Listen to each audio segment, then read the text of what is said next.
क्या अमेरिका के समर्थन से इजराइल का अस्तित्व सुरक्षित है? क्या फिलिस्तीन का स्वतंत्र देश बनना कठिन है? क्या इजराइल का पूरे फिलिस्तीन पे कब्जा बहुत मुश्किल है? और क्या ग्रेटर इजराइल की अवधारणा अंतर्राष्ट्रीय दबाव से कठिन है? और क्या वैश्विक शक्तियों के हस्तक्षेप से संघर्ष बढ़ या सुलझ सकता है? इजराइल, फिलिस्तीन और लेबनान के बीच जो कॉन्फ्लिक्ट चल रहा है उसका हिस्टोरिकल, पॉलिटिकल और रिलीजियस बैकग्राउंड काफ़ी कॉम्प्लेक्स है। इस कॉन्फ्लिक्ट के आने वाला भविष्य काफ़ी फैक्टर पर डिपेंड करेगा, जैसे रीजनल, जियोपॉलिटिक्स, इंटरनेशनल अलायंस और ग्राउंड रियलिटीज़। आज हम ये कुछ पॉसिबिलिटीज़ पर बात करेंगे। नमस्कार दोस्तों, मैं हूं मोइनुद्दीन खान और आप देख रहे हैं MB news India. Please subscribe. सबसे पहला पॉइंट, इजराइल का अस्तित्व और रीजनल इन्फ्लुएंस। इजराइल का अस्तित्व मिटने की संभावनाएं काफ़ी कम है दोस्तों। इजराइल को अमेरिका का स्ट्रॉन्ग सपोर्ट है जो मिलिट्री, इकोनॉमी और पॉलिटिकल टर्म्स में काफ़ी सिग्निफिकेंस है। इजराइल का डिफेंस सिस्टम और टेक्नोलॉजी मीन्स आयरन डोम, एडवांस एयरफोर्स इत्यादि मिडिल ईस्ट में सबसे एडवांस है। ये उसको रीजनल पावर जैसे ईरान के खिलाफ स्ट्रॉन्ग पोजीशन में रखता है। रशिया और चाइना का इसने रोल क्या है? रशिया ने इंटरनेशनली इजराइल और अरब दोनों के साथ रिलेशन में मेंटेन किया है। सीरिया में रशिया का इन्वॉल्वमेंट ईरान को सपोर्ट कर रहा है, लेकिन इजराइल का साथ भी उसके स्ट्रेटेजिक टाइज हैं। रशिया का प्राइमरी इंटरेस्ट मिडिल ईस्ट में अपने इन्फ्लुएंस को मेंटेन करना है, इसलिए वो इजराइल और ईरान दोनों के साथ एक बैलेंस मेंटेन करता है।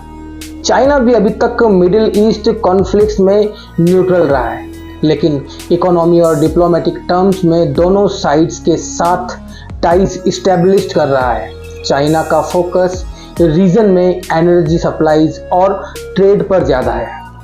सेकंड, क्या फिलिस्तीन अलग देश बन पाएगा? फिलिस्तीन का अलग देश बनने की संभावनाएं अभी भी चैलेंजिंग है दोस्तों, क्योंकि इजरायली सेटलमेंट्स वेस्ट बैंक में लगातार बढ़ रहे हैं, जो एक इंडिपेंडेंस पैलेस्टीनियन स्टेट के पॉसिबिलिटीज़ को कम कर रहा है। इंटरनेशनल पैलेस्टीनियन डिवीज़न हमास जो गाज़ा को कंट्रोल करता है और फिलिस्तीन अथॉरिटी जो कि वेस्ट बैंक में है, इनके बीच पॉलिटिकल डिफरेंस भी एक बड़ा ऑब्स्टिकल है। जब तक फिलिस्तीन के अपने अंदर यूनिटी नहीं होती है, एक इफेक्टिव इंडिपेंडेंट स्टेट बनने की संभावनाएं दोस्तों काफ़ी कम है। अब बात करते हैं इंटरनेशनल डिप्लोमेसी पे। अमेरिका और इजराइल ने 2020 में अब्राहम अकॉर्ड के जरिए कुछ अरब मुल्कों के साथ रिलेशन नॉर्मलाइज किए हैं, जो फिलिस्तीन के कॉज को थोड़ा वीकन करते हैं। कई अरब मुल्क अब फिलिस्तीन की पूरी तरह से सपोर्ट नहीं कर रहे हैं, क्योंकि वो इजराइल के साथ अपने रिलेशन को ज़्यादा प्रायोरिटीज़ दे रहे हैं। इजराइल का पूरे फिलिस्तीन पर कब्जा करने की पॉसिबिलिटीज़ कितनी है, चलिए बात करते हैं। इजराइल का पूरा फिलिस्तीन पर कंप्लीट कब्जा करना, जैसे कि वेस्ट बैंक और गाज़ा, काफ़ी डिफिकल्ट होगा, लेकिन पॉसिबल है कि इजराइल ग्रेजुअली वेस्ट बैंक के बड़े हिस्से पर कब्जा कंसोलिडेट कर दे। गाज़ा में हमास के कंट्रोल की वजह से इजराइल का डायरेक्ट कब्जा लेना शॉर्ट टर्म में डिफिकल्ट है, लेकिन वो स्ट्रेटेजिक ब्लॉकेज और मिलिट्री ऑपरेशन के जरिए गाज़ा को कंटेन करने की पॉलिसी फॉलो कर रहा है। अब जानते हैं इसमें ईरान का क्या रोल है। ईरान हमास और हिजबुल्लाह जैसे ग्रुप्स को सपोर्ट करता है, जो इजराइल के खिलाफ रेजिस्टेंस मेंटेन करते हैं। अगर ईरान इजराइल के डायरेक्ट कॉन्फ्लिक्ट एस्केलेट होते हैं तो गाज़ा और लेबनान में रेजिस्टेंस और बढ़ सकता है, लेकिन इजराइल ने अब तक ईरान के डायरेक्ट इन्फ्लुएंस को कंट्रोल में रखा है। चौथा, अब बात करते हैं ग्रेटर इजराइल क्या बन पाएगा, जो कि इन इजराइलियों की सोच है।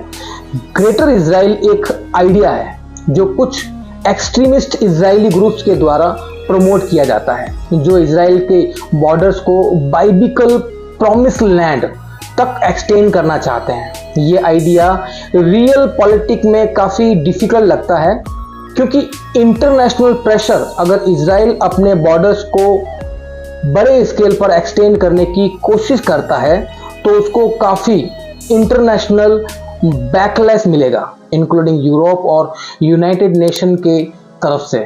चलिए अब बात करते हैं डेमोग्राफिक चैलेंज की।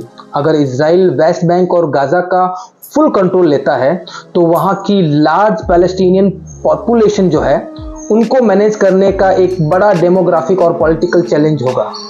एक ज्यूइश स्टेट का स्टेटस खत्म हो सकता है अगर पैलेस्टीनियन को फुल राइट्स दिए जाते हैं तो। अब बात करते हैं अमेरिका, ईरान, सऊदी अरब का रोल और फ्यूचर पॉसिबिलिटीज क्या है इसमें। अमेरिका इजराइल का सबसे बड़ा एलाय है। जब तक अमेरिका का इजराइल के लिए सपोर्ट स्ट्रांग रहेगा, इजराइल का सर्वाइवल सिक्योर है। लेकिन अमेरिका की मिडिल ईस्ट पॉलिसीज भी है जो कि बहुत डायनामिक है और फ्यूचर एडमिनिस्ट्रेशन के पोजीशन को चेंज हो सकती है, स्पेशली अगर फ़लस्तीन कॉज के लिए ग्लोबल सपोर्ट बढ़ता है तो। अब बात करते हैं ईरान की। इजराइल और ईरान के बीच ऑनगोइंग टेंशन एक बड़ा फ्लैश पॉइंट है। ईरान का न्यूक्लियर प्रोग्राम और प्रॉक्सी ग्रुप जैसे हिजबुल्ला इजराइल के लिए कंस्टेंट थ्रेट है। फ्यूचर में अगर ईरान और इजराइल का डायरेक्ट कॉन्फ्लिक्ट होता है तो रीजन में इनस्टेबिलिटी बढ़ सकती है। अब बात करते हैं सऊदी अरेबिया की। सऊदी अरेबिया ट्रेडिशनली फ़लस्तीन को सपोर्ट करता है, लेकिन रिसेंट ईयर में वो इजराइल के साथ रिलेशन नॉर्मलाइज करने पर काम कर रहा है। अब्राहम अकॉर्ड के बाद अगर सऊदी और इजराइल के बीच डिप्लोमेटिक रिलेशन स्ट्रेंथ होते हैं तो फ़लस्तीन का केस और भी ज़्यादा वीकन हो सकता है।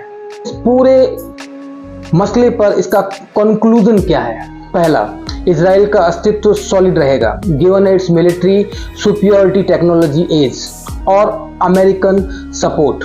ग्रेटर इजराइल बनने की संभावनाएं दोस्तों काफ़ी कम है, लेकिन रीजनल डोमिनेंस और इजराइल का वेस्ट बैंक पर कंट्रोल बढ़ सकता है। बात करते हैं पॉइंट नंबर 2 पे।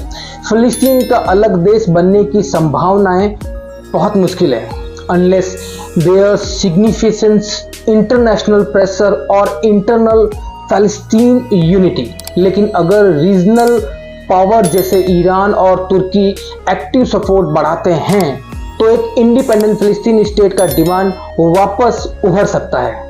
पॉइंट नंबर 3, इजराइल का पूरे फ़लस्तीन पर कब्जा लेकिन गाजा में रेस्ट्रिक्टेड रहेगा क्योंकि हमास और ईरान सपोर्टेड ग्रुप्स का रेजिस्टेंस कंटिन्यू रहेगा।